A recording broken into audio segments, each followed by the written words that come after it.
বিএনপির চেয়ারম্যান তারেক রহমান বলেছেন, বিএনপির জনজোয়ারে ভীত হয়ে একটি দল নির্বাচন নিয়ে চক্রান্ত করছে। তাই ভোটের দিন ফজরের আগে কেন্দ্রে গিয়ে পাহারা দিতে নেতাকর্মী ও সাধারণ মানুষের প্রতি আহ্বান জানিয়েছেন তিনি। গত মধ্যরাতে নারায়ণগঞ্জের কাঁচপুরে নির্বাচনী জনসভায় এসব কথা বলেন তিনি।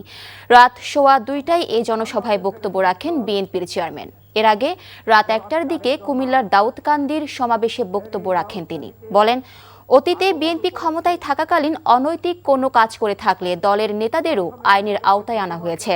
তাই অনিয়ম দুর্নীতি করলে কেউ ছাড় পাবে না। সুশাসন প্রতিষ্ঠার অঙ্গীকার করে তারেক রহমান বলেন, আইন শৃঙ্খলা পরিস্থিতি নিয়ন্ত্রণে কঠোর হবেন তারা। রাত 3টার পর গুলশানের বাসায় ফেরেন বিএনপির চেয়ারম্যান।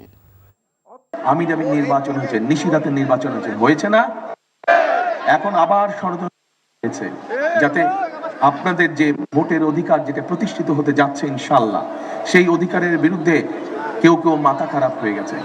তারা দেখেছে যেভাবে আপনারা জড়ো হচ্ছেন বিএনপির মিটিংয়ে, যেভাবে দেশের মানুষ প্রস্তুতি গ্রহণ করছে ধানের শীষকে ভোট দেওয়ার জন্য, অনেকের মাথা খারাপ হয়ে গেছে এবং তারা বিভিন্ন রকম ষড়যন্ত্রের আশ্রয় নিচ্ছে।